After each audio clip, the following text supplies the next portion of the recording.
Welcome back to SWAYAM course on Design Thinking and Innovation. We are at week 14, Usability Studies and Feedback. So we are looking at the project section and we are going to apply what we learned in the tools in this section. So section P14, week 14.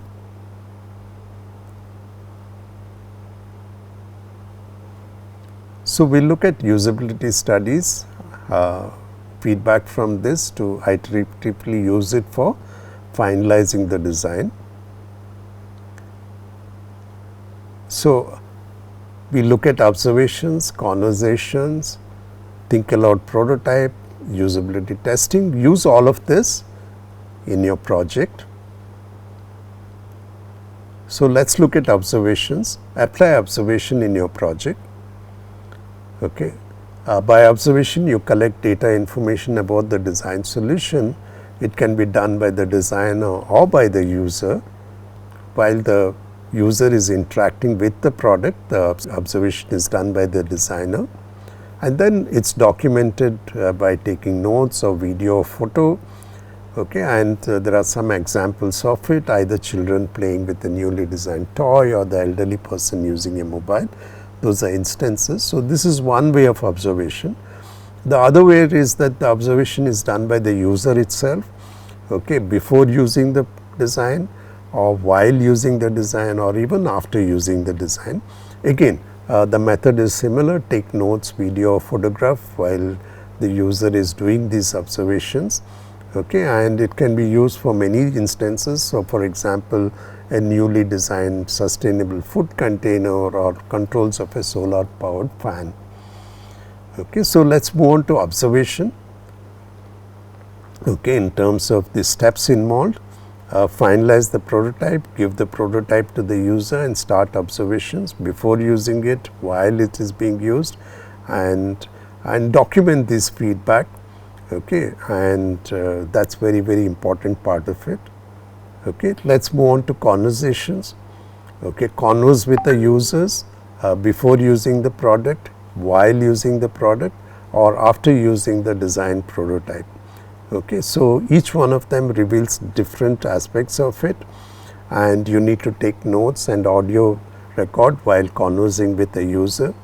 Again, converse with the user while trying out, for example, a newly designed bamboo steamer, or controls for a solar powered insecticide sprayer.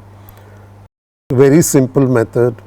You need to start talking to the user while it's being done.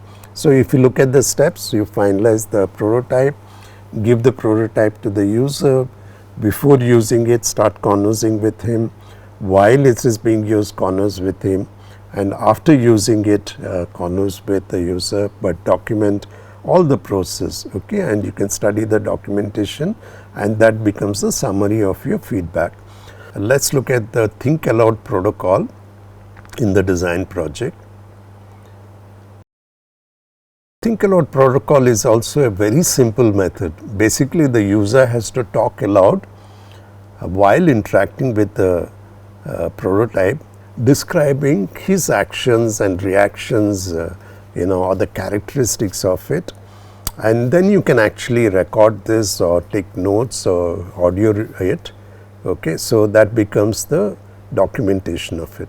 Okay, the users can be prompted to do certain tasks and actions such that while that is being done, it is being described by the user, and the designer documents the verbiage of what the user says while using the prototype.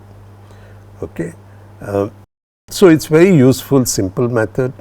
You can use it for many things.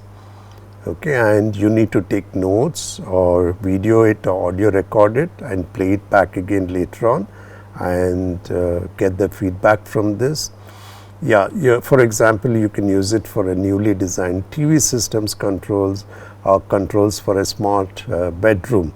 Okay, so these are the instances where you can do it. If you look at the steps, finalize the prototype, give it to the user, request him to start talking about it before using it, while it is being used, while he is performing certain tasks, and even after using it to give an overview of the characteristics of the solution, and document the whole process so you can actually repeat it and then summarize all the feedback he has given.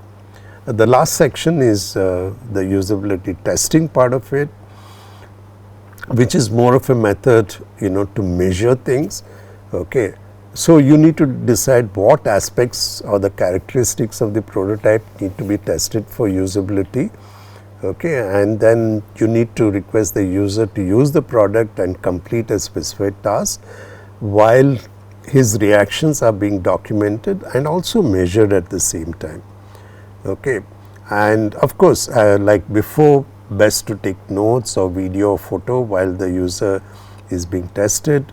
The recording can be played back. Okay. You can also assign the same task to many users so that you have a bunch of results which can be compared and analyzed, and that leads to a feedback on this. So, if you look at the steps, finalize the prototype, give it to the user to request him to perform a certain task, measure variables, this could be both quantitative or qualitative, repeat the user testing with other users, okay, compare and analyze the measurements. Okay. So, that is the gist of this. Okay. So, if you look at usability studies, we started with observations, followed with conversations, followed with Think-Aloud Protocol, and then usability testing. Thanks a lot for listening. This was section P14, week 14. Let's look at the week. We started with the process where we looked at usability studies.